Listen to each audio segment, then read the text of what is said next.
Okay, 1985 GL 1200 Interstate. I had a leak dripping down onto the exhaust that I thought was from the valve cover gaskets. I replaced those and the grommets that go behind these screws, and that still didn't stop my leak. So I figured out it was dripping from behind this, which is the back side of the cam shaft and timing belt cover. So it's these seals right in here, and the way to get those out, you have to loosen the pulleys here, take off one of those points that turns on the main crank after you've marked your timing. Actually, my timing is a little off now because it's moved since I took the belts off. I gotta put it back there when I get the belts back on. And the pulley has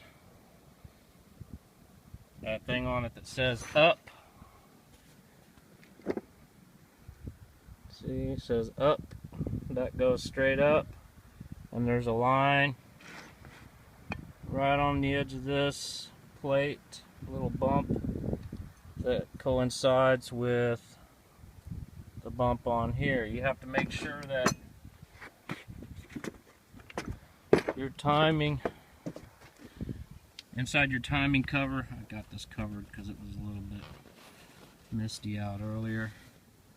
I don't know if you can see it, but inside here, before you take any of the belts off and do any markings, down inside there is the crank, and it says T1 and T2. You turn the crank over to the points where those pulleys are pointing in the up direction, and it says T1. And there's a line that goes across the crank that matches up with the line on the outer side of this hole. That way you know you're top dead center for your timing. But the trick to getting these seals out, which I've looked online on other YouTube videos to try and figure out how to do this because I've never done it before, and they don't have anybody doing any videos showing this, but you take these plates off after you get the pulleys and the belts off.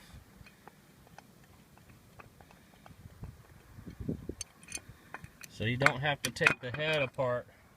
You don't have to crack the valve cover off here and then pull the camshaft out of the head. You can do it straight from in here. All you got to do is drill a hole, small hole, right about in there, and screw a sheetrock screw into it and keep tightening it, and the sheetrock screw will pull your seal out.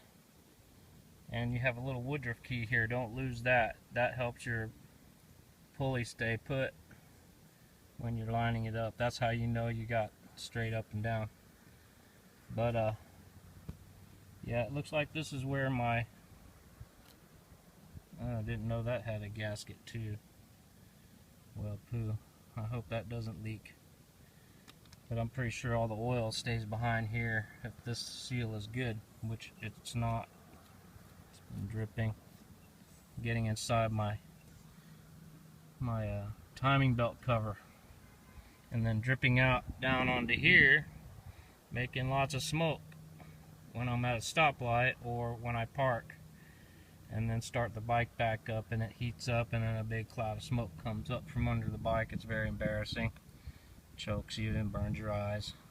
But that's how you do it. And then you take that seal out, and when you put the new seal in, you put a little bit of grease around the outer part and the inner part, and you get a socket that's about a little bigger than that, but the same size, and slowly tap it in evenly so you don't mess up the outer or inner part of the seal. That's how you do it, YouTubers. And I hope this helps some other poor soul that has the same problem, because nobody else has posted any videos on how to do this. Alright, thanks.